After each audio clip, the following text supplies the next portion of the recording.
ഏറ്റു പ്രാർത്ഥിക്കുക. അമ്മേ പരിശുദ്ധ അമ്മേ, അമ്മേ പരിശുദ്ധമ്മേ, ദൈവമാതാവേ, ദൈവമാതാവേ, കൃപാസനത്തിലൂടെ ഞങ്ങളുടെ ദേശത്തിനും അമ്മ മധ്യസ്ഥം തേടി തന്ന എല്ലാ അനുഗ്രഹങ്ങൾക്കും കൃപകൾക്കും ഞങ്ങളിപ്പോൾ ഹൃദയം നിറഞ്ഞ നന്ദി പറയുന്നു. അമ്മേ പരിശുദ്ധമ്മേ, ദൈവമാതാവേ, 2004 ഡിസംബർ 7 തീയതി ഉച്ചകഴിഞ്ഞ് 2:30 കൃപാസനത്തിൽ സംഭവിച്ച അമ്മയുടെ പ്രത്യക്ഷപ്പെടലിനെ കുറിച്ച് തിരുസഭയ്ക്ക് സമർപ്പിച്ചിരിക്കുന്ന പഠനരേഖകളുടെ മേൽ സഭാത്മകമായ പഠനം ആരംഭിക്കുവാൻ ഞങ്ങൾ താഴ്മയോടെ പ്രാർത്ഥിക്കുന്നു. അമ്മേ പരിശുദ്ധമ്മേ, ഭൂസ്വർലോകങ്ങളുടെ രാജ്ഞിയായ അങ്ങേയ്ക്ക് ഭൗമ സംരക്ഷണത്തിനായി പ്രപഞ്ചപ്രകൃതിയെ തന്നെ തിരുസഭ പ്രതിഷ്ഠിക്കുവാൻ ഈ പ്രത്യക്ഷീകരണം വഴി ഇടയാക്കണമേ. പരിശുദ്ധമ്മേ, ജപമാല മാതാവേ, സകല കൃപാസന പ്രാർത്ഥനകളോടും ചേർത്ത് ഞങ്ങളിപ്പോൾ പ്രാർത്ഥിക്കുന്ന ഈ കുടുംബത്തിന്റെ പ്രത്യേക നിയോഗം മക്കളെ.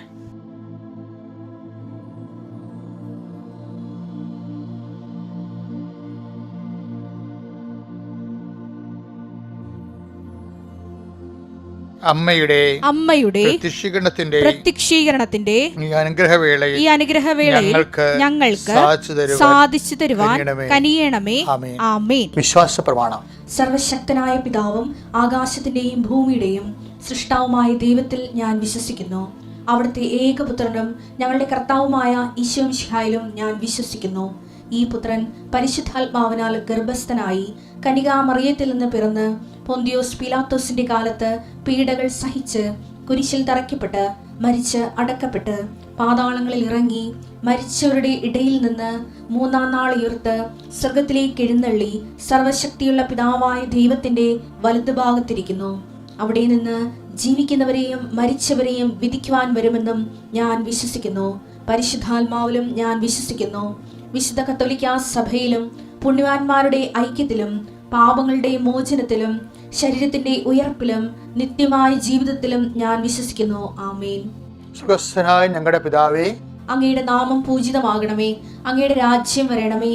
അങ്ങയുടെ തിരുമനസ് സ്വർഗത്തിലെ പോലെ ഭൂമിയിലും ആകണമേ. അന്നു വേണ്ടുന്ന ആഹാരം ഇന്ന് ഞങ്ങൾക്ക് തരണമേ. ഞങ്ങളോട് തെറ്റ് ചെയ്യുന്നവരോട് ഞങ്ങൾ ക്ഷമിക്കുന്നത് പോലെ ഞങ്ങളുടെ തെറ്റുകൾ ഞങ്ങളോടും ക്ഷമിക്കണമേ. ഞങ്ങളെ പ്രലോഭനത്തിൽ ഉൾപ്പെടുത്തരുതേ, തിന്മയിൽ ഞങ്ങൾ രക്ഷിക്കണമേ. ആമേൻ. നന്മ നിറഞ്ഞ മറിയമേ, സ്വസ്തി. കർത്താവ് അങ്ങയുടെ കൂടെ സ്ത്രീകളിൽ അങ്ങ് അനുഗ്രഹിക്കപ്പെട്ടവളാകുന്നു. അങ്ങയുടെ ഉദരത്തിൻ ഫലമായി ഈശോ അനുഗ്രഹിക്കപ്പെട്ടവനാകുന്നു. പരിശുദ്ധ മറിയമേ, തമ്പുരാന്റെ അമ്മേ, പാപികളായ ഞങ്ങൾക്ക് വേണ്ടി ഇപ്പോഴും ഞങ്ങളുടെ മരണസമയത്തും തമ്പുരാനോട് അപേക്ഷിക്കണമേ. ആമേൻ. അനുദിന അനുഗ്രഹ പ്രാർത്ഥനയിൽ പങ്കെടുക്കുന്ന ഓരോ മകനെയും മകളെയും നിന്റെ തിരുമുറിവാർന്ന വലതുകര വാണിപ്രദാന അത്ഭുതകരത്തെ തണലിലേക്ക് ഞാൻ കൊണ്ടുവരുന്നു. കർത്താവെ, ഞങ്ങളുടെ കരുണയായിരിക്കണമേ. കർത്താവ്, ഈ പ്രഭാതത്തിലെ നിന്റെ നാം വിളിച്ചപേക്ഷിക്കുന്ന മക്കളോട്, നിന്റെ അവകാശം ഓഹരിമാകുന്ന മക്കളോട് കർത്താവെ, നിന്റെ തിരുരത്തത്തെ ഓർത്തും തിരുവിലാനും മുറിവിനെ ഓർത്തും മുഴുക്കിടത്തെ ഓർത്തും കർത്താവെ കരുണയായിരിക്കണമെന്ന് പ്രാർത്ഥിക്കുന്നു. കർത്താവെ, നിന്റെ വിശുദ്ധ പൗരോഹിത്യത്തെ മഹത്വപ്പെടുത്തണമേ. കർത്താവെ, സഭയിലുള്ള സാന്നിധ്യം പ്രകടമാക്കണമേ. 39 വർഷം ഞാൻ അർപ്പിച്ച കൃപാനയുടെ യുഗതിയാൽ കൃപാസനത്താരെ ജീവനോടെ പ്രത്യക്ഷപ്പെട്ട പരിശുദ്ധ അമ്മയുടെ മാധ്യസ്ഥതയിൽ കൃപാസനത്താരെ നടന്ന 10,000-കണക്കിന് ആരാധനയുടെ ശക്തിയാൽ കൃപാസനത്താരെ നടത്തെങ്കിലേക്ക് നടത്തിയിട്ടുള്ള ലക്ഷക്കണക്കിന് ജപമാലകളുടെ ശക്തിയാൽ ഈ അങ്ങയുടെ മക്കൾക്ക് വേണ്ടി പ്രാർത്ഥിക്കുന്നു. കർത്താവെ, ഓരോരോ ജീവിത ക്ലേശങ്ങളിരിക്കുന്നവരെ നീ പ്രാർത്ഥന കൊണ്ട് വിടുവിക്കണമെന്ന് പ്രാർത്ഥിക്കുന്നു. കർത്താവ്, ഇന്ന് കണ്ണ് സന്ധ്യയിൽ കരച്ചു വരുന്ന സന്തോഷം എന്ന് പറഞ്ഞ പോലെ കർത്താവ്, ആ പ്രഭാതത്തിൻ്റെ സന്തോഷം ഈ പ്രഭാതത്തിൽ കർത്താവ് അവരുടെ മക്കളെ അനുഭവിക്കാൻ ഇടയാക്കണമേ എന്ന് പ്രാർത്ഥിക്കുന്നു. പഠിക്കുന്ന കുഞ്ഞുങ്ങൾ പഠിച്ചിട്ട് മനസ്സിലാകാത്തവർ പഠിച്ചു കഴിയുമ്പോൾ പിന്നീട് തലയിൽ ഒന്നും തങ്ങി നിൽക്കാത്തവർ, എന്ത് കർത്താവ് പരീക്ഷ പ്രതിഫലിക്കാൻ കഴിയാത്തവർ, കഴിഞ്ഞ പരീക്ഷകളിൽ തോറ്റുപോയെന്ന് അവർക്ക് തോന്നുന്നവർ, മാർക്ക് കുറവായി പോകുന്നത് ആശങ്കയോടെ പിന്നീട് പഠിച്ചിട്ട് ഒന്നും മനസ്സിലാകാതെ മനസ്സ് തകർന്നു പോയവരുണ്ട്. കർത്താവ്, പഠിക്കാനുള്ള ഇച്ഛാശക്തി കുറഞ്ഞു പോയവരുണ്ട്. അവരെല്ലാം കർത്താവിൻ്റെ പരിശുദ്ധം നിറക്കണമെന്ന് പ്രാർത്ഥിക്കുന്നു.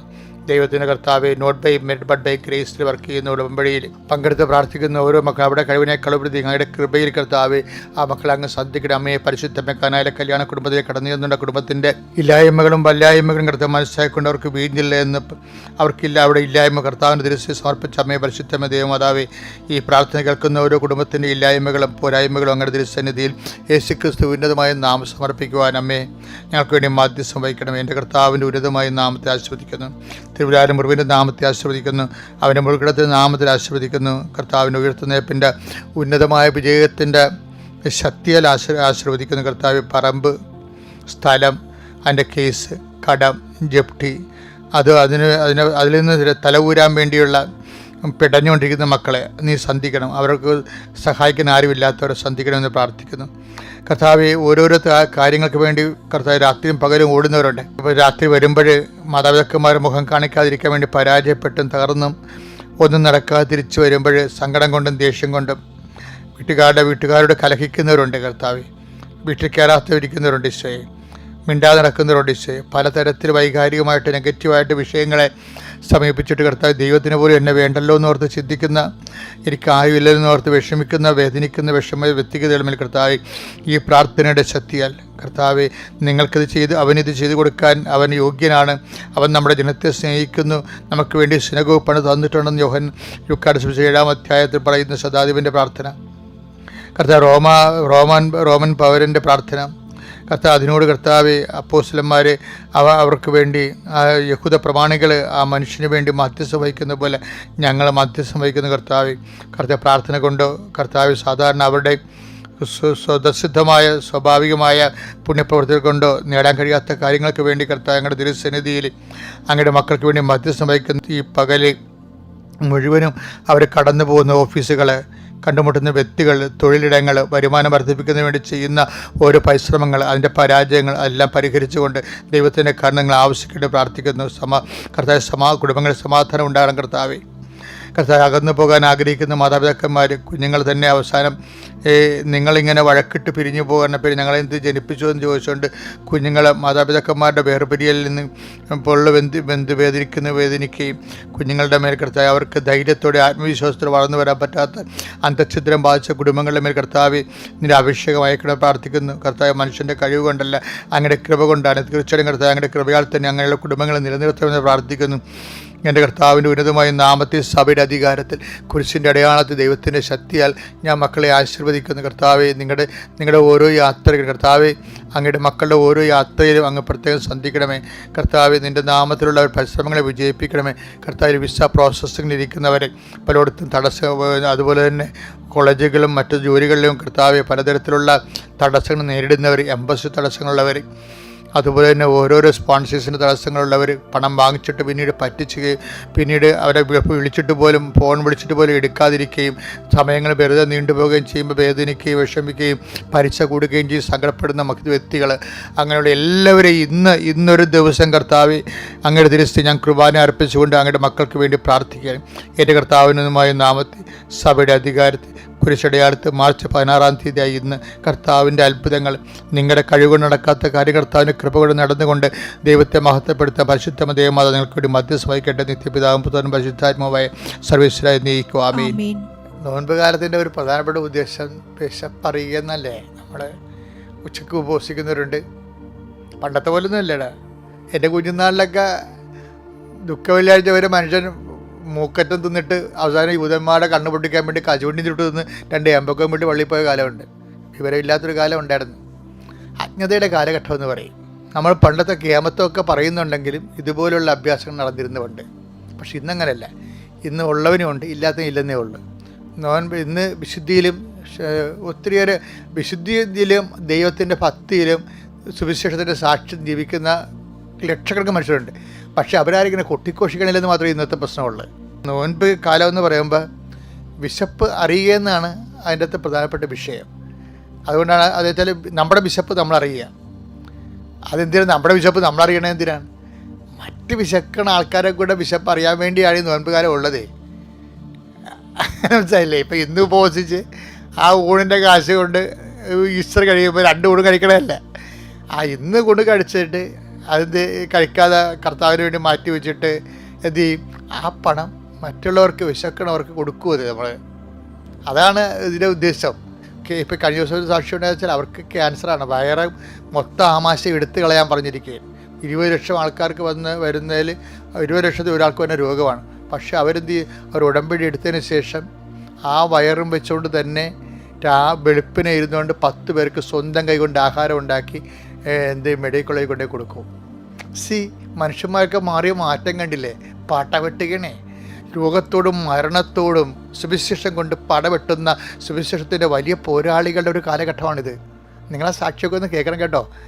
കാര്യം ദൈവത്തിൻ്റെ ഉദ്ദേശം നമ്മുടെ വിശപ്പ് നമ്മളറിയുക മാത്രമല്ല, മറ്റുള്ളവരുടെ വിശപ്പ് അറിയുകയാണ്. അതുകൊണ്ടാണ് നിയമാവർത്തനം 8:2 വായിച്ചേ. നിങ്ങളുടെ ദൈവമായ കർത്താവ് നിങ്ങളെ എളിമപ്പെടുത്താനും നമ്മളെ എളിമപ്പെടുത്താനും തന്റെ കൽപ്പനകൾ അനുസരിക്കുമോ ഇല്ലയോ എന്നറിയാൻ നിങ്ങളെ പരീക്ഷിച്ച് നിങ്ങളുടെ ഹൃദയ വിചാരങ്ങൾ മനസ്സിലാക്കാനും വേണ്ടി ഈ 40 സംവത്സരം. ആർക്ക് മനസ്സിലാകാനാണ്? നോൻപ് കാലം ഒരു പ്രത്യേക കാലഘട്ടം സൃഷ്ടിക്കുകയാണ്, ഒരു പ്രത്യേക അറ്റ്മോസ്ഫിയർ സൃഷ്ടിക്കുകയാണ്. വിശപ്പ്, അതുപോലെ തന്നെ ദാരിദ്ര്യം ഒക്കെ അനുഭവിക്കുന്ന ഒരു പ്രത്യേക കാലഘട്ടം സൃഷ്ടിക്കുകയാണ്. ഇതെന്തിനാണ്? ഇത് ഓർക്കാൻ വേണ്ടിയാണ്. എന്താണ് ഓർക്കാൻ വേണ്ടിയത്? മരുഭൂമികൾ സൃഷ്ടിക്കുകയാണ് ദൈവം. കാര്യം പണ്ട് മരുഭൂമിയെ യഥാർത്ഥ മരുഭൂമിയിലൂടെ അങ്ങയുടെ മക്കളെ അങ്ങ് വിട്ടിരുന്നു. അതിൻ്റെ ഉദ്ദേശം അവരെ എളിമപ്പെടുത്തുകയായിരുന്നു. അതുവരെ എന്നിട്ട് പ്രലോഭനങ്ങളിലൂടെ അവർ കടന്നു പോയപ്പോൾ കർത്താവിൻ്റെ കൽപ്പന അറിയുക, അവർ പാലിക്കുകയോ ഇല്ലയെന്ന് അവരെ കൊണ്ട് തന്നെ അവരൊരു ഇൻട്രോസ്പെക്റ്റ് ചെയ്യുകയാണ്, വിചിന്തനം ചെയ്യിക്കുകയായിരുന്നു ചെയ്തിരുന്നത്. പക്ഷേ ഇപ്പോൾ ഒരു കാലഘട്ടം വന്നപ്പോൾ പിന്നെ മരുഭൂമിയുമില്ല, പരീക്ഷയുമില്ല. അപ്പോൾ സഭ എന്ത് ചെയ്ത് ഒരു കൃത്രിമമായ മരുഭൂമിക്കാലം സൃഷ്ടിക്കും. നമ്മുടെ ജീവിതത്തിലും ഇതുപോലെ മരുഭൂമികൾ ഉണ്ടാകും. ചിലപ്പോൾ ജപ്തി നടപടി, ഇപ്പോൾ മാർച്ച് മാസമല്ലേ, ജപ്തിയുടെ ഹയർ കളിയാണ്. വെച്ച് കഴിഞ്ഞാൽ ജപ്തിയുടെ പല ആൾക്കാരും ഇറങ്ങി കൊടുക്കേണ്ടി വരുമോ എന്ന്. അപ്പോൾ അത് നോൻപ് കാലത്തിൻ്റെ കൂടെ തന്നെ പ്രാക്ടിക്കലായിട്ട് തന്നെ നമുക്ക് പാർപ്പിടം നഷ്ടപ്പെടുന്ന അവസ്ഥ വരുന്നു. അതുപോലെ തന്നെ നമുക്ക് സാമ്പത്തിക ദാരിദ്ര്യം വിഷമിക്കുന്ന പലയിടത്തും ചോദിച്ച് നമുക്ക് കിട്ടണില്ല പൈസ. ബാങ്ക് പറയുമ്പോൾ പറയും അത് ഇപ്പോൾ മാർച്ച് മാസമാണ്, ഇയർ എൻഡിങ് ആണ്, ഇപ്പോൾ സഹായിക്കാൻ പറ്റുകയില്ല. പക്ഷേ ജപ്തി നടപടി വരുന്നത് ഇപ്പോഴാണ്. ഇയർ എൻഡിങ് കഴിയുമ്പോൾ നമ്മുടെ ജപ്തിയും കൊണ്ട് അവർ പോവുകയും ചെയ്യും. അപ്പോൾ ഒരേ ബാങ്കിൻ്റെ സിസ്റ്റം തന്നെ നമ്മളെ ഒരേ സമയം തന്നെ കഴുത്തിന് ചവിട്ടുകയും അതേസമയം രക്ഷിക്കാനുള്ള വാതിൽ അവർ തന്നെ അടക്കുകയും ചെയ്യുമ്പോൾ നമുക്ക് മരുഭൂമിയല്ല പിന്നെ എന്താ നമ്മൾ അനുഭവിക്കണത്? ജോസഫ് അച്ഛൻ ഇത് നിങ്ങളോട് പറയുമ്പോഴുണ്ടല്ലോ, ഞാൻ 21 ലക്ഷം ആൾക്കാരെ ഈ 77 ഇന്ന് വരെ കണ്ടിട്ട് ഇതുപോലെ അനേകം ആത്മഹത്യാ മുൻപ് ജീവിക്കുന്ന മനുഷ്യരെ കണ്ടിട്ടും ആ സമയത്ത് സുവിശേഷം സ്വീകരിച്ചതും അങ്ങനെ സ്വീകരിച്ചതിൻ്റെ പേരിൽ ദൈവം അവരോട് എങ്ങനെ വിശ്വസ്തത കാണിച്ചുകൊണ്ട് ഈ വിഷയത്തെ അതിജീവിച്ചതെന്ന് എനിക്ക് അനുഭവങ്ങളുണ്ടെങ്കിലേ, ആയിരക്കണക്കിന് അനുഭവങ്ങളുണ്ട്. അതാണ് കൊണ്ട് ഞാൻ നിങ്ങളോട് പറയണത്, ഇങ്ങനെയുള്ള വിഷയങ്ങൾ വരുമ്പോൾ നിങ്ങൾ ഇരുട്ടുകൊണ്ട് ഓട്ടടക്കരുത്, മറിച്ച് നിങ്ങൾ വിശുദ്ധീകരിക്കുക, നിങ്ങൾ പശ്ചാത്തപിക്കുകയും നാളെ നിങ്ങളുടെ ഇടയിൽ കർത്താവ് അത്ഭുതം പ്രവർത്തിക്കുമെന്ന് പറയുന്നത് കർത്താവിൻ്റെ വാക്കാണത്. അത്ഭുതം പ്രവർത്തിക്കുമെന്ന് പറഞ്ഞു കഴിഞ്ഞാൽ അത്ഭുതം പ്രവർത്തിക്കുക തന്നെ ചെയ്യും, അതിനകത്ത് മാറ്റമില്ല. കാര്യം എന്താ, ഇങ്ങനെയുള്ള ദുർഘടമായ സാഹചര്യത്തിലൂടെ നിങ്ങൾ പോകുമ്പോഴും അവിടുത്തെ കൽപ്പന അനുസരിക്കുന്നുണ്ടോ ഇല്ലയോ എന്ന് അറിയാൻ വേണ്ടിയാണ് നിങ്ങൾ വിശപ്പറിയാൻ വിടുന്നെന്ന് പറയുമ്പോൾ, വേദന അറിയാൻ വിടുന്നെന്ന് പറയുമ്പോൾ, രോഗമറിയാൻ വിടുന്നെന്ന് പറയുമ്പോൾ, കടങ്ങൾ അറിയാൻ വിടുന്നെന്ന് പറയുമ്പോൾ ദൈവത്തിന് അത് ലക്ഷ്യമുണ്ടെന്ന് ഓർക്കണം. അപ്പം അതുകൊണ്ട് ഈ കാലഘട്ടങ്ങളിൽ കർത്താവിൻ്റെ ചൈതന്യം ഇരട്ടി ശക്തി ലഭിക്കാൻ വേണ്ടി ദൈവത്തിൻ്റെ സംവിധാനത്തിൽ സഹകരിച്ചുകൊണ്ട് ഉന്നതമായ വിജയം ഈ കാലഘട്ടത്തെ അതിജീവിക്കാൻ ദൈവം നിങ്ങളെ സഹായിക്കട്ടെ. നമ്മൾ അവകാശികളാണെന്ന് പറയുന്നത് ആരാണ്? ദൈവവചനമാണ്. നമുക്ക് കേൾക്കാം. റോമ 8:17. റോമാലേഖനം 8-ാം അധ്യായം 17-ാം വാക്യം. നാം മക്കളെങ്കിൽ അവകാശികളുമാണ്. ഏറ്റു പറഞ്ഞേ, നാം മക്കൾ എങ്കിൽ അവകാശികളുമാണ്. ദൈവത്തിന്റെ അവകാശികളും. ഏറ്റു പറയുക, അവകാശികളും ക്രിസ്തുവിന്റെ കൂട്ടവകാശികളും. Praise the lord. ഹല്ലേലൂയ. അതിമനോഹരമായ ഒരു വെളിപാടാണത്. പക്ഷേ ക്രിസ്തുവിൻ്റെ കൂട്ടവകാശം എന്ന് പറയുമ്പോഴേ കുറേ വലിയ കാര്യമാണത്. എന്താ കാര്യം വെച്ചാൽ ക്രിസ്തു നേടിയെടുത്ത കൃപയിലാണ് നമ്മൾക്ക് കൂട്ടവകാശം ലഭിക്കുന്നത്. മനസ്സിലായല്ലേ? ക്രിസ്തു നേടിയെടുത്ത കൃപയിൽ ഇത്, അതായത് നമ്മുടെ അനുഗ്രഹവും ദൈവബന്ധവും എല്ലാം ഒരു ബോധമാണ്. ശരിക്കും ആദ്യ ലെവലിൽ ഇത് ബോധമായിട്ടാണ് വർക്ക് ചെയ്യണത്. ഞാൻ ചില ആൾക്കാരോട് ബോധമില്ലെന്ന് ചോദിക്കും. എന്താ കാര്യം? അതായത് ആദ്യം എല്ലാ വിഷയങ്ങളും ബോധമായിട്ടാണ് രൂപപ്പെട്ടു വരുന്നത്. ഇതുപോലെ തന്നെയാണ് നമ്മുടെ അനുഗ്രഹവും നമ്മുടെ അവകാശവും എല്ലാം ബോധമാണ്. ഒന്ന് പ്രാർത്ഥിക്കുക. ദൈവമേ, ഞങ്ങളുടെ ബോധമണ്ഡലങ്ങളെ ദൈവീകരിക്കണമേ. ആത്മാവിനാൽ അഭിഷേകം ചെയ്തുകൊണ്ട് ഞങ്ങളുടെ അവകാശത്തെക്കുറിച്ച്, ദൈവ പൈതങ്ങളുടെ സ്വർഗീയ അവകാശങ്ങളെക്കുറിച്ച് ക്രിസ്തു വഴി ഞങ്ങൾക്ക് ലഭിച്ച അവകാശങ്ങളെക്കുറിച്ച് ഞങ്ങൾക്ക് ആഴമായ ബോധ്യം നൽകണം. ശ്രദ്ധിക്കട്ടെ. Hallelujah, hallelujah, hallelujah, hallelujah, hallelujah. ആരാധന കർത്താവേ, വലിയ ബോധ്യങ്ങളിലേക്ക് ഞങ്ങളെ നയിക്കുന്ന നന്ദി പറയുന്ന കർത്താവേ, അഭിഷേക വചനങ്ങളാൽ ഞങ്ങളെ ശക്തിപ്പെടുത്തുന്ന നന്ദി പറയുന്ന കർത്താവേ, പരമ ദിവ്യകാരുണ്യത്തിന് ആരാധനയും സ്തുതിയും പുകഴ്ചയും ഉണ്ടായിരിക്കട്ടെ.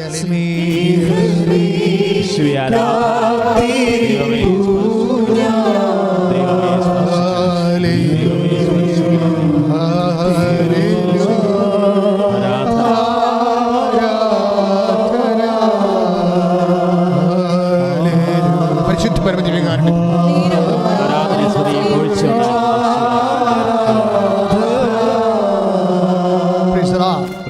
എൻ്റെ മക്കളെ, കർത്താവ് ജീവനോടെ എഴുന്നള്ളിയിരിക്കുന്നു എന്നുള്ളൊരു കോൺഷ്യസ് കളയരുതേ.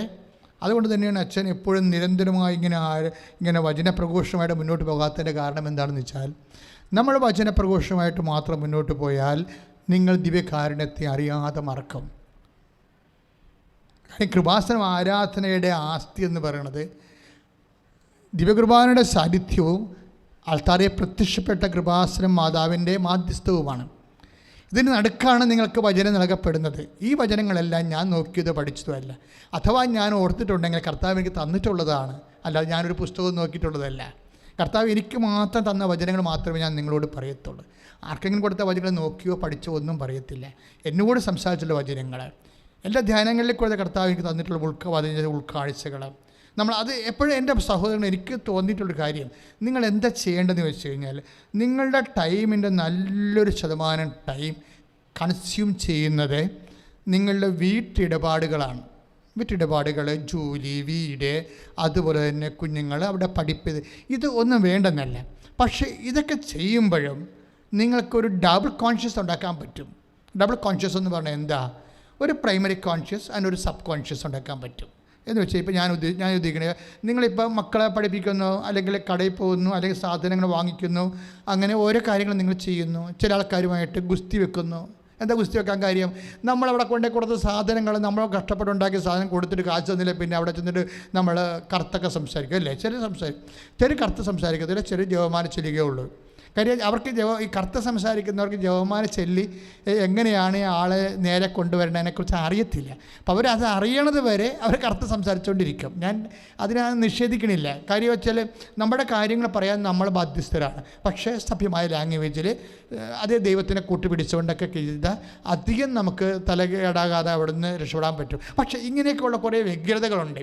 ഈ വ്യഗ്രതകളെക്കുറിച്ച് കർത്താവ് പറയണത്, മക്കളെ, വ്യഗ്രതയും വിശ്വാസവും തമ്മിൽ ചില സമയത്ത് നമ്മുടെ വിശ്വാസം ഡയലൂട്ടായി പോകും വ്യഗ്രത വരുമ്പോൾ.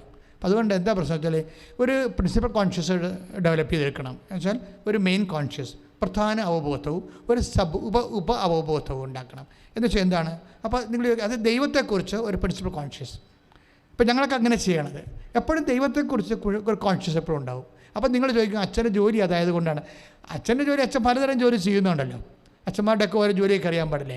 എന്നാലും എന്ത് ജോലി, ഞാൻ ഷാപ്പിൽ 26 ദിവസം 270 ദിവസമൊക്കെ സമരം ചെയ്ത ആളാണ്, അവിടെ കിടന്ന് സമരം ചെയ്ത ആളാണ്. അപ്പം അന്ന് എൻ്റെ കയ്യിൽ ജവമാലയാണുള്ളത്. ആ ജവമാല ചൊല്ലിക്കൊണ്ടാണ് അവിടെ കിടക്കണത്, സമരത്തിന് കിടക്കണത്, ഷാപ്പിടക്കാൻ വേണ്ടി. ജനങ്ങളുടെ ഇടയ്ക്ക് കൊണ്ടുവന്ന് ഷാപ്പ് വെച്ച് നമ്മൾ പിന്നെ എന്ത് ചെയ്യും? അപ്പം ഫൈറ്റ് ചെയ്യേണ്ട പാട്ട് നമ്മൾ ഫൈറ്റ് ചെയ്യും. പക്ഷേ പ്രിൻസിപ്പൽ കോൺഷ്യസ് എപ്പോഴും ദൈവമായിരിക്കും, പ്രിൻസിപ്പൽ കോൺഷ്യസ്. അപ്പം അങ്ങനെ വരുമ്പോൾ, അപ്പം നിങ്ങളിപ്പോൾ ഞാനൊരു കാര്യം ചോദിക്കട്ടെ നിങ്ങളോട്, ഈ principal conscious and sub conscious, മലയാളത്തിൽ പറയാം, ഒരു പ്രധാന ബോധവും ഒരു അവബോധവും എന്ന് വെച്ചാൽ, അല്ലെങ്കിൽ ഒരു ഇൻഡ്യൂഷൻ, അങ്ങനെയല്ല, ഒരു ഉപബോധവും ഉണ്ടാകണം. ഒരു മുഖ്യബോധവും ഒരു ഉപബോധവും. എന്നിട്ട് നിൻ്റെ സ്പിരിച്വാലിറ്റി എങ്ങനെ വർക്കൗട്ട് ചെയ്യുന്നത് വെച്ച് കഴിഞ്ഞാൽ, ഈ മുഖ്യബോധം എന്ന് പറയുന്ന പ്രധാന ബോധം ദൈവത്തെക്കുറിച്ചും വചനത്തെക്കുറിച്ചും ദൈവത്തിൻ്റെ പദ്ധതികളെക്കുറിച്ചും ദൈവത്തിൻ്റെ പരിപാലനയെക്കുറിച്ചും ദൈവത്തിൻ്റെ വഴി നടത്തലിനെക്കുറിച്ചും ഒക്കെ നമ്മളിങ്ങനെ ഉള്ളിൽ ആഹ്ലാദിച്ചുകൊണ്ട് നമ്മൾ നടക്കും ഓരോ കാര്യങ്ങളിൽ. ഉപബോധം എന്ന് പറയുന്നത് നമ്മുടെ ജോലി ഇല്ലാത്ത അവസ്ഥകൾ, ജോലി കിട്ടുമ്പോൾ അങ്ങനെ കുറേ കാര്യങ്ങൾ, കുഞ്ഞുങ്ങളുടെ തോന്നിവാസ ജീവിതം, അവർ പഠിക്കാത്ത അവസ്ഥ, അവരുടെ മൊബൈലിൽ കണ്ടുകൊണ്ടിരിക്കുന്നത്, ഇതൊക്കെ ഉപബോധത്തിൻ്റെ ഭാഗമായി മാറിയാൽ മതി. അത് മെയിൻ ബോധത്തിലേക്ക് കൊണ്ടുവരരുത്. കാര്യം ഇത് നമ്മളെ വിഴുങ്ങരുത്. ശരിക്കും പറഞ്ഞാൽ അല്ലേ, ഇപ്പം അത് നമ്മളെ വിഴുങ്ങരുത്. കാര്യം എപ്പോഴും നമ്മൾ എന്ത് വിഴുങ്ങണമെന്ന് ഈശോ പറയും, അവൻ്റെ ആലയത്തെക്കുറിച്ചുള്ള തീഷ്ണത എന്നെ വിഴുങ്ങിക്കളഞ്ഞെന്ന്. അതാണ്. അപ്പോൾ എന്താ ഒരു വ്യക്തിയെ വിഴുങ്ങേണ്ടത്? ശ്രദ്ധിക്കട്ടെ. ഹല്ലേലൂയ, യേശുവേ സ്തോത്രം, hallelujah, hallelujah, hallelujah, hallelujah, hallelujah. കരങ്ങൾ ഉയർത്തി സ്തുതിക്കട്ടെ. ഈശോയെ ഞങ്ങളെ സ്തുതിച്ച് പ്രാർത്ഥിക്കുന്ന ഞങ്ങളെ ശക്തിപ്പെടുത്തണമേ. നേരവും ആരാധനയും സ്തുതിയും പുകഴ്ചയും ഉണ്ടായിരിക്കട്ടെ. ആരാധന പരിശുദ്ധ പരമദിവ്യകാരുണ്യത്തിന് നേരവും ആരാധനയും സ്തുതിയും പുകഴ്ചയും ഉണ്ടായിരിക്കട്ടെ. പരിശുദ്ധ പരമദിവ്യകാരുണ്യത്തിന് നേരവും ആരാധനയും സ്തുതിയും പുകഴ്ചയും ഉണ്ടായിരിക്കട്ടെ. ആരാധന പരിശുദ്ധ പരമ ദിവ്യകാരുണ്യ ഈശോയ്ക്ക് നേരവും ആരാധനയും സ്തുതിയും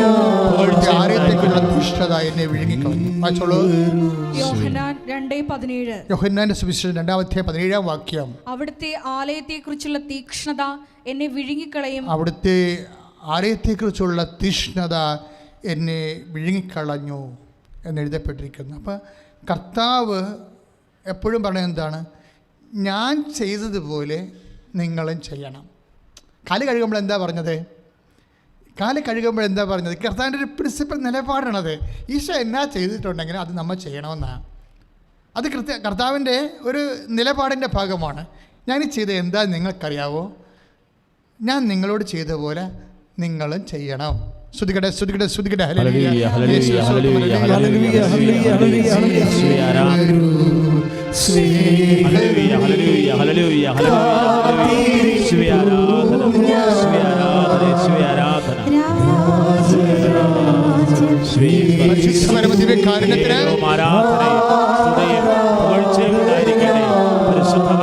കാരുണ്യത്തിന് നേരവും ആരാധനയും സ്തുതിയും പുകഴ്ചയും ഉണ്ടായിരിക്കട്ടെ.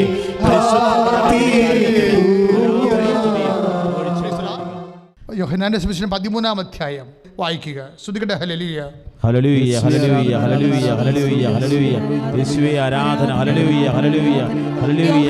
13:8 പത്രോസ് പറഞ്ഞു, നീ ഒരിക്കലും എൻ്റെ പാദം കഴുകരുത്. യേശു പറഞ്ഞു, ഞാൻ നിന്നെ കഴുകുന്നില്ലെങ്കിൽ നിനക്ക് എന്നോടുകൂടെ പങ്കില്ല. ശിമയോൻ പത്രോസ് പറഞ്ഞു, കർത്താവേ, എങ്കിൽ എൻ്റെ പാദങ്ങൾ മാത്രമല്ല കരങ്ങളും ശിരസ്സും കൂടി കഴുകണം. 13:14 നിങ്ങളുടെ കർത്താവും ഗുരുവുമായ ഞാൻ നിങ്ങളുടെ പാദങ്ങൾ കഴുകിയെങ്കിൽ നിങ്ങളും പരസ്പരം പാദങ്ങൾ കഴുകണം. ഈശോയുടെ പ്രിൻസിപ്പൽ നിലപാടാണിത്. എന്താണ്? ഈശോ ചെയ്ത കാര്യങ്ങൾ നമ്മളും ചെയ്യണമെന്ന്. ഈശോ എന്താ ചെയ്ത കാര്യങ്ങൾ? ഇപ്പം കാല് കഴുകുന്നതാണല്ലോ ലീസ്റ്റായിട്ടുള്ള കാര്യങ്ങൾ. നമുക്ക് ചെയ്യാൻ ഭയങ്കര പാടുള്ള കാര്യങ്ങൾ, എളിമപ്പെട്ട് വിനയപ്പെട്ട് ശുശ്രൂഷിക്കപ്പെടാനല്ല, ശുശ്രൂഷിക്കുവാനും അതിനെക്കേണ്ട മോചനദ്രവ്യവുമായി തൻ്റെ ജീവൻ നൽകാനാണ് വന്നിരിക്കുന്നുവെന്ന് പറയുന്നതിൻ്റെ ഭാഗമായിട്ടാണ് ഈശോ അത് നമുക്ക് മാതൃക നൽകണത്. അച്ഛൻ പറഞ്ഞു വന്നതിൻ്റെ കാര്യം എന്നറിയാവോ? ഈശോയുടെ പ്രിൻസിപ്പൽ നിലപാടാണത്. ഈശോ നമ്മളോട് ചെയ്ത കാര്യങ്ങൾ നമ്മളും ചെയ്യണം. ഇപ്പോൾ ഈശോ എന്താ ചെയ്തത്?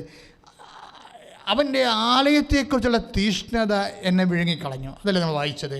അപ്പം ഈശോ അതാണ് ചെയ്തത്. അപ്പം ദൈവത്തെക്കുറിച്ചുള്ള തീഷ്ണതയായിരിക്കണം നമ്മളെ വിഴുങ്ങേണ്ടത്. എനിക്ക് വീടില്ല, ജോലിയില്ല, സാമ്പത്തിക കടമാണ്, ഒക്കെ ശരി. കൃപാസനത്തിൻ്റെ അൾത്താറ എന്നുകൊണ്ട് അച്ഛനിലൂടെ ഈശോ നിങ്ങളോട് സംസാരിക്കുമ്പോൾ 10,000 ഇതെല്ലാം നേടിയ, അവിടെ കണ്ണുനീരെല്ലാം സന്തോഷമാക്കിയ ഒരു സ്ഥലമാണിത്. അവിടെ നിന്നുകൊണ്ട് ആ രീതിയിൽ നിങ്ങൾ കാണുന്നുണ്ട്. കാര്യം രക്ഷിക്കാനാവാത്ത വിധം അവിടുത്തെ കരങ്ങൾ കുറുകിപ്പോകാത്ത, അത് നമ്മൾ അമ്മയുടെ മധ്യസ്ഥത്തിൽ അനുദിനം അനുഭവങ്ങളുടെ സാക്ഷ്യങ്ങൾ കേൾക്കുന്ന ഒരു വലിയ ഇടമാണിത്. അപ്പം അതുകൊണ്ട് തന്നെ നിങ്ങൾ ശ്രദ്ധിക്കേണ്ട വിഷയം ഒന്ന് പ്രാർത്ഥിക്കുക. കർത്താവേ, അങ്ങേപ്പോലെ ദൈവത്തെക്കുറിച്ചുള്ള തീഷ്ണതയാൽ എന്നെയും അഭിഷേകം ചെയ്യണം. എൻ്റെ പ്രിയപ്പെട്ടവരെ, ഒന്നാമത്തെ, അതായത് അച്ഛനെന്താ പറയണത്, ഒന്നാമത്തെ കാര്യം എവിടെയാണ് മിസ്റ്റേക്ക് സംഭവിക്കണമെന്ന് അറിയാവോ? ഈ ഒന്നാമത്തെ കാര്യം മിസ്പ്ലേസ്മെൻ്റ് ആകുമ്പോഴാണ് കുഴപ്പങ്ങൾ ഉണ്ടാകുന്നത്. ഒന്നാമത്തെ കാര്യം എന്താണ്? നിങ്ങൾ ആദ്യം ചെയ്യേണ്ടത് എന്താണ്? 6:63 പറയുന്നത് മർത്തായി ശ്ലീഹയുടെ സുവിശേഷം, നിങ്ങൾ ആദ്യം ഏറ്റു പറഞ്ഞ ആദ്യം നിങ്ങൾ ദൈവരാജ്യത്തെയും അതിന്റെ നീതിയെയും കുറിച്ച് അന്വേഷിക്കുക, ബാക്കിയുള്ളത് ചേർത്ത് നൽകാം. അപ്പൊ ആദ്യം ദൈവരാജ്യത്തെ അന്വേഷിക്കുന്നതിനാണ് ഞാൻ പറഞ്ഞത് ഈ തീഷ്ണത എന്ന് പറയുന്നത്. ഞാൻ ഒരു കാര്യം ചോദിക്കട്ടെ, ഒരു പൊടിക്കുഞ്ഞൊക്കെയുള്ള അമ്മമാരെന്താ ചെയ്യണത്? പൊടിക്കുഞ്ഞെന്ന് വെച്ച് കഴിഞ്ഞാൽ ഇപ്പോൾ പാൽ കുടിക്കുന്ന കുഞ്ഞുങ്ങളുള്ള അമ്മമാരെന്ത് ചെയ്യും? അടുക്കളയിലൊക്കെ എന്തെല്ലാം ജോലിക്കൊക്കെ ചിലപ്പോൾ അവർ ഒറ്റയ്ക്ക് ഉണ്ടാകത്തുള്ളതല്ല. അപ്പോൾ അവർ മറ്റു വീട്ടിലെ അത്യാവശ്യം ജോലിയൊക്കെ അടുക്കള ചെയ്യുമ്പോഴും അവർക്കതൊരു ബോധമുണ്ട്. പക്ഷേ അവരുടെ മനസ്സിൽ ഒരു ഉപബോധവുമുണ്ട്. എന്താണ്? കുട്ടി തൊട്ടിൽ കിടന്ന് ഉറങ്ങുകയാണ്. അപ്പോൾ കുഞ്ഞ് ഉണർന്നു കഴിഞ്ഞാൽ അവിടെ ഓടിയെത്താം. അപ്പോൾ ഈ ഉറങ്ങുന്ന കുഞ്ഞുങ്ങളുടെ സ്വഭാവം അറിയാമല്ലോ, അവർ ഈ ഉണർന്ന് വരുമ്പോൾ തന്നെ വലിയ വായി നിലവിളിക്കത്തില്ല. അവരിങ്ങനെ ചിടുങ്ങിയ പിന്നെ അമ്മയെ കണ്ടില്ലെങ്കിൽ വലിയ വായി നിലവിളിക്കത്തുള്ളൂ, ഇല്ലേ? ഇപ്പോൾ ചില കുഞ്ഞുങ്ങൾ വലിയ വായി നിലവിളിച്ച് കഴിഞ്ഞാൽ പിന്നെ അവർക്ക് ശ്വാസം മുട്ടലാവും. അമ്മയ്ക്ക് അറിയാമത്. കുഞ്ഞിനെ നിലവിളിപ്പിച്ച് കഴിഞ്ഞാൽ പിന്നെ ശ്വാസം മുട്ടലാവും. പിന്നെ ശ്വാസം മുട്ടൽ മാറാൻ കുറേ സമയമെടുക്കും. അപ്പം അതുകൊണ്ട് എന്ത് ചെയ്യും? അടുക്കളയിൽ എത്ര തിരക്കിൽ നിൽക്കുന്ന സ്റ്റൗവിൻ്റെ ബിസിനസ്സൊക്കെ നടക്കുന്നുണ്ടെങ്കിലും തൊട്ടിൽ കിടക്കുന്ന കുറിച്ച് ചിനുങ്ങുന്നുണ്ടോ എന്ന് അമ്മ ഒരു മനസ്സിൽ ഒരു ഓർമ്മ ഉണ്ടാവും. ദൈവവുമായിട്ടുള്ള ഒരു ബന്ധം ഇങ്ങനെയാണ് വരേണ്ടത്. നമ്മൾ ലൗകികമായ ലോകകാര്യങ്ങളിലെല്ലാം നമ്മൾ ഇടപെടാതിരിക്കാൻ പറ്റത്തില്ല. അപ്പോഴും ദൈവത്തെക്കുറിച്ചുള്ള ഒരു ചിന്തയും ഓർമ്മയും നമ്മൾ സൂക്ഷിക്കണം. ഇതൊരു ബോധമാണ് ശരിക്കും. ഇങ്ങനെ ഈ ബോധം നമ്മൾ നിലനിർത്തുകയാണെങ്കിൽ ഈ ബോധത്തെയാണ് നമ്മൾ പ്രയറായിട്ട് കൺവേർട്ട് ചെയ്യണത്, പ്രാർത്ഥനയായിട്ടൊക്കെ കൺവേർട്ട് ചെയ്യണത്. പക്ഷേ ഇഷ്യൂ ആയി എന്തെങ്കിലും പ്രശ്നമുണ്ടായി അപ്പോൾ മാത്രം നമ്മൾ ദൈവത്തെക്കുറിച്ച്, ഞാൻ എന്നും നിങ്ങളോട് പറഞ്ഞതും കർത്താവ് എന്നോട് പറഞ്ഞിട്ടുള്ളതും ഇത് തന്നെയാണ്. എന്താണ്?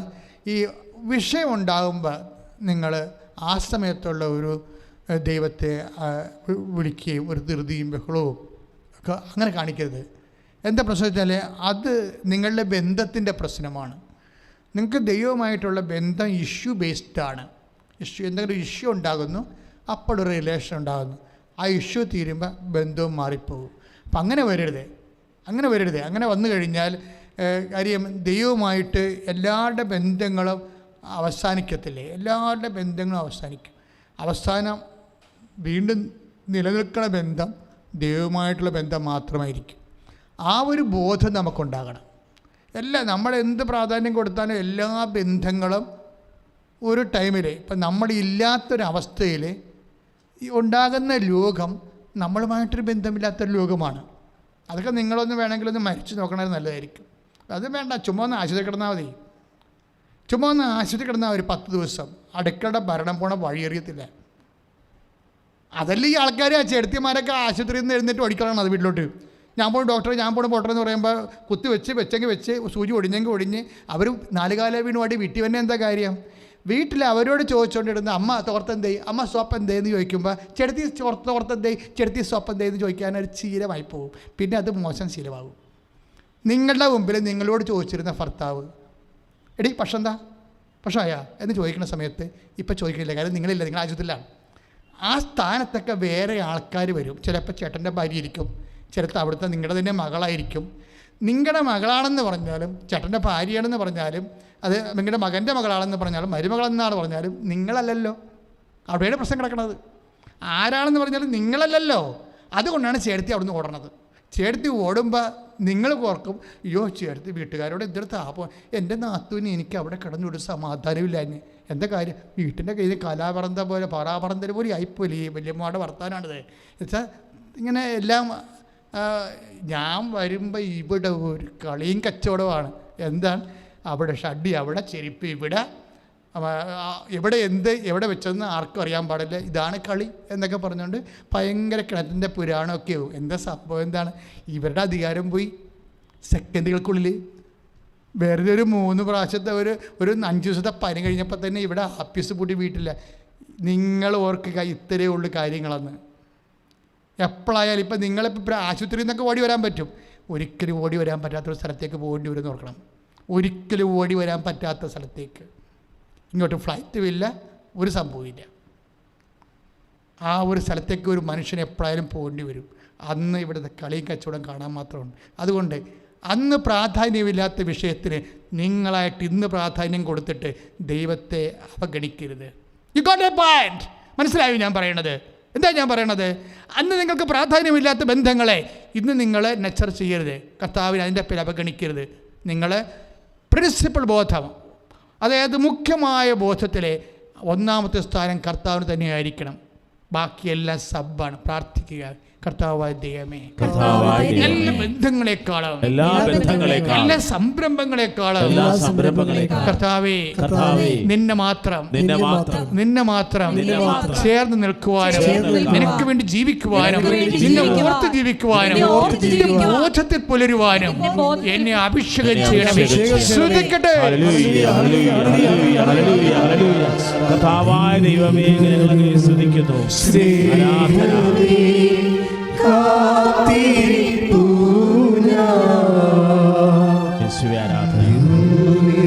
പരിശുദ്ധ ദിവ്യകാരുണ്യത്തിന് നേരവും